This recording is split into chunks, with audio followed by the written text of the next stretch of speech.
Γεια σου! Καλώς ήρθες στο Greek Teaching, στο κανάλι που μαθαίνεις αρχαία και νέα ελληνικά εύκολα και γρήγορα. Σήμερα δίνουμε απαντήσεις στα εξής ερωτήματα. Τι εννοούμε όταν λέμε ότι τα ρήματα έχουν μορφή? Τι εννοούμε όταν λέμε ότι τα ρήματα έχουν θέμα? Έχει χαρακτήρα το ρήμα? Μήπως αυξάνεται κιόλας και πόσα είδη αύξησης έχουμε? Είτε είσαι εκπαιδευτικός και θέλεις να αξιοποιήσεις το βίντεο στα πλαίσια ενός διαδραστικού μαθήματος, είτε είσαι μαθητής και θέλεις να ξαναθυμηθείς τους γραμματικούς κανόνες, παρακολούθησε αυτό το βίντεο. Όταν λέμε ότι το ρήμα έχει μορφή, εννοούμε ότι έχει κάποιο σχήμα. Το σχήμα αυτό, η μορφή του δηλαδή, αποτελείται από το θέμα του ρήματος και την κατάληξή του. Συνήθως ρωτάμε πώς σχηματίζεται ο αόριστος του ρήματος παρατηρώ και εννοούμε ακριβώς αυτό. Τι μορφή έχει, δηλαδή ποιο είναι το θέμα και η κατάληξή του. Εδώ έχω επιλέξει το ρήμα μένω, το οποίο έχει θέμα τα τρία πρώτα γράμματα μεν. Θέμα του ρήματος λοιπόν ονομάζεται το τμήμα που είναι στην αρχή του και δεν αλλάζει μορφή. Έχω την κλίση του για να το δούμε. Μένω, μένεις, μένει, μένουμε, μένετε, μένουν. Παρατηρούμε ότι το μεν παραμένει το ίδιο. Κατάληξη λέγεται το τελευταίο τμήμα της λέξης που αλλάζει μορφή. Και έτσι έχουμε τις καταλήξεις. Ο, εις, η, ούμε, έτε, ουν.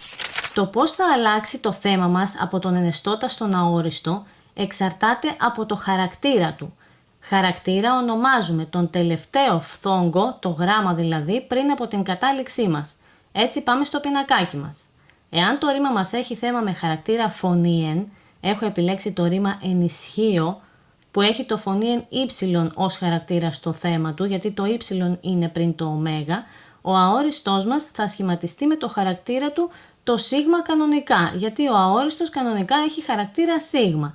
Και έτσι λέμε ιδρύω για τον ενεστώτα και ίδρυσα για τον αόριστο, γιατί μετά από το χαρακτήρα ύψιλον του ενεστώτα μας προσθέτουμε το χαρακτήρα σίγμα του αορίστου και την κατάληξη αορίστου. Οπότε από ιδρύω σχηματίζουμε ίδρυσα. Στην τρίτη στήλη έχω προσθέσει τον παθητικό αόριστο, τον αόριστο της μέσης φωνής δηλαδή, την οποία στήλη δεν έχω προσθέσει γιατί απλώς το ρήμα μας έχει το ίδιο θέμα αλλά με κατάληξη όμε, όπου το ενισχύω γίνεται ενισχύομαι.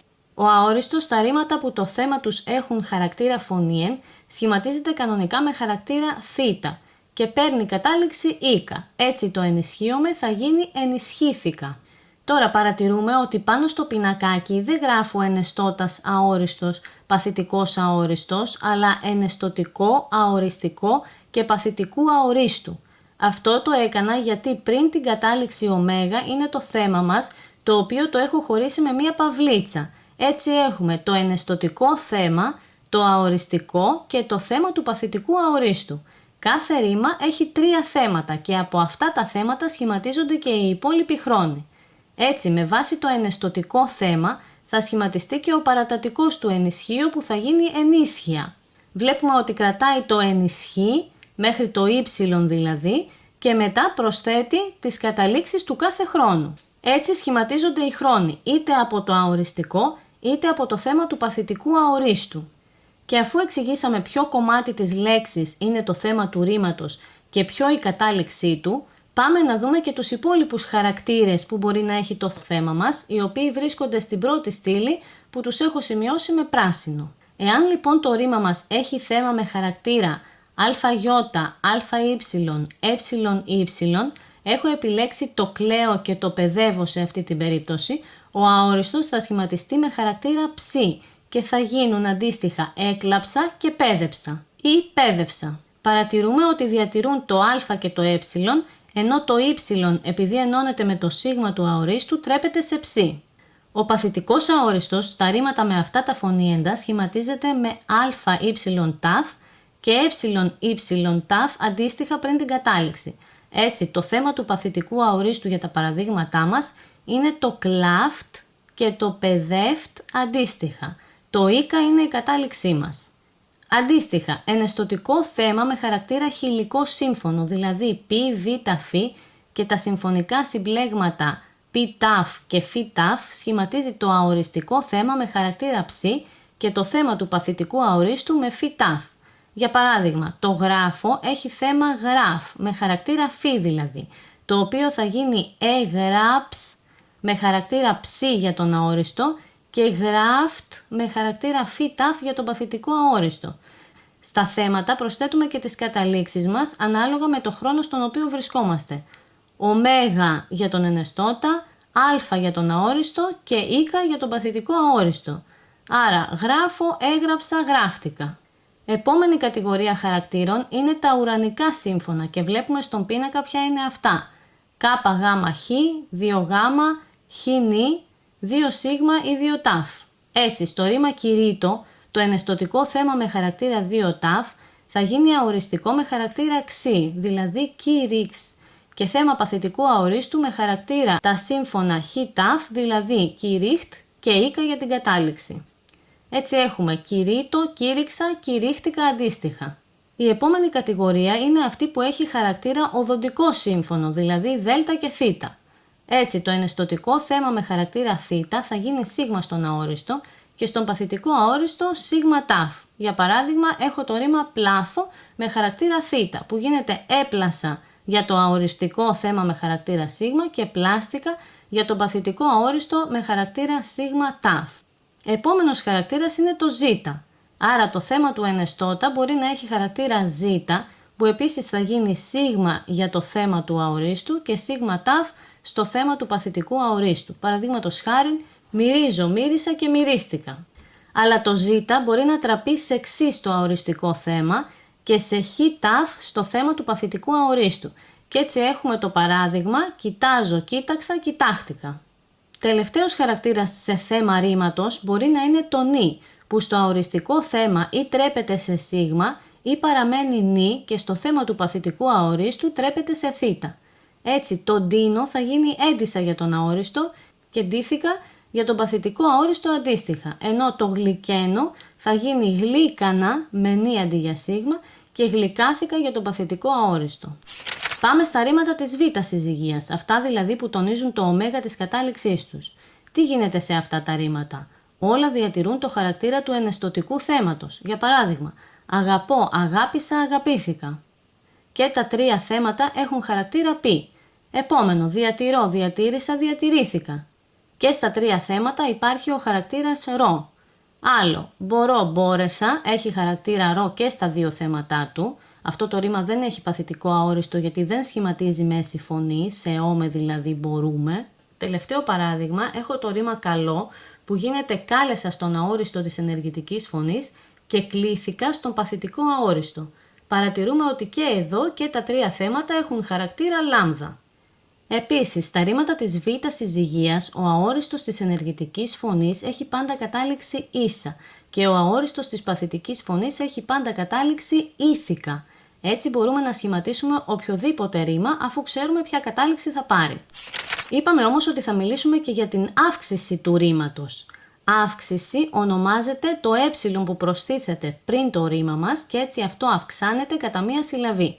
Για παράδειγμα, το ντύνω γίνεται έντυνα, το τρέχω έτρεχα, το κόβω έκοβα. Από δισύλλαβα δηλαδή γίνονται με την αύξηση τρισύλλαβα στον παρατατικό. Τώρα, ποια ρήματα παίρνουν αύξηση και σε ποιους χρόνους? Αύξηση παίρνουν ο παρατατικός και ο αόριστος στα ρήματα που αρχίζουν με σύμφωνο. Έτσι, το ντύνω που αρχίζει με νι τάφ, το τρέχω που αρχίζει με τάφ και το κόβω που αρχίζει με κάπα, στον αόριστο θα πάρουν αύξηση και θα γίνουν έντυσα, έτρεξα και έκοψα αντίστοιχα. Για το σχηματισμό των καταλήξεων σε σίγμα ξι ή ψι μπορείς να δεις το βίντεο για το μέλλοντα των αρχαίων που έχω ανεβάσει. Αλλά δεν παίρνουν αύξηση τα ρήματα που δεν την τονίζουν, κυρίως τα ρήματα της β' συζυγείας. Έτσι, για τα ρήματα τυπώνω, καλό και τιμώ, ο παρατατικός γίνεται τύπονα χωρίς αύξηση, καλούσα χωρίς αύξηση και τιμούσα χωρίς αύξηση ε αντίστοιχα. Επίσης, ο αόριστός τους γίνεται τύποσα, κάλεσα και τίμησα. Τα διαφορετικά φωνήεντα που έχουν αυτά τα ρήματα πριν την κατάληξη έχουν σχέση με τη συναίρεση από την οποία έχουν προέλθει. Παίρνουν αύξηση ήτα αντί για ε τα εξής ρήματα. Έρχομαι, ήρθα, είμαι, ήμουν, θέλω, ήθελα, ξέρω, ήξερα και πίνω, ήπια.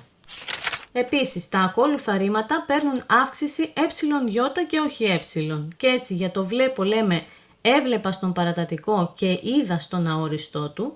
Για το ρήμα έχω λέμε είχα και για το λέω λέμε έλεγα για τον παρατατικό και είπα για τον αόριστό του. Παίρνουν εσωτερική αύξηση τα σύνθετα ρήματα με πρώτο συνθετικό επίρρημα ή πρόθεση. Η αύξηση λέγεται εσωτερική γιατί μπαίνει μετά το πρώτο συνθετικό και βρίσκεται μέσα στο ρήμα μας. Πάμε στα παραδείγματα του πίνακα και βλέπουμε ότι το ξαναβλέπω που είναι σύνθετο ρήμα με το επίρρημα ξανά και το ρήμα βλέπω θα γίνει ξαναείδα στον αόριστο γιατί θα σχηματίσει τον αόριστο μετά το επίρρημα. Ξανά το επίρρημά μας, βλέπω είδα για τον αόριστό μας, ξανά και είδα, ξαναείδα. Από κάτω έχω συνθέσει ρήματα με προθέσεις. Το θέτω θα γίνει έθετα στον παρατατικό και έθεσα στον αόριστο και μαζί με την πρόθεση ανά, ανέθετα και ανέθεσα. Δηλαδή το ε της αύξησης θα μπει μετά την πρόθεση και όχι πριν την πρόθεση. Το ίδιο ισχύει και για το παραθέτω και καταθέτω. Και το ίδιο για το συντάσσω που θα γίνει συνέτασα και συνέταξα με εσωτερική αύξηση. Τα ρήματα της β συζυγείας όμως που δεν παίρνουν αύξηση στον παρατατικό και τον αόριστο δεν θα πάρουν αύξηση και ως σύνθετα, όπως για παράδειγμα το παρακαλώ που είναι ρήμα β συζυγείας, σύνθετο με την πρόθεση παρά και άρα δεν θα πάρει αύξηση. Έτσι στον παρατατικό του θα γίνει παρακαλούσα και στον αόριστό του παρακάλεσα. Τέλος, δεν παίρνουν καθόλου αύξηση τα ρήματα που αρχίζουν με απλό σύμφωνο ή δίψηφο. Παραδείγματος χάριν, ο παρατατικός του αφήνω που αρχίζει από το α θα γίνει άφηνα, του ενώνω που αρχίζει με το απλό φωνή εν ε θα γίνει ένονα και του εικάζω που αρχίζει με το δίψηφο φωνή εν ε θα γίνει ίκαζα. Ο αόριστος αυτών των ρημάτων θα γίνει άφησα, ένωσα και ίκασα αντίστοιχα, πάλι διατηρώντας το αρχικό τους φωνή εν. Αυτά είχαμε να πούμε για τη μορφή του ρήματος. Ευχαριστώ πολύ που με παρακολούθησες. Εάν σε βοήθησε το βίντεο και σου άρεσε, κάνε like και εγγραφή στο κανάλι, μοιράσου το με τους φίλους σου και πάτησε το καμπανάκι για να ενημερωθείς για επόμενο βίντεο. Μέχρι τότε να είσαι καλά.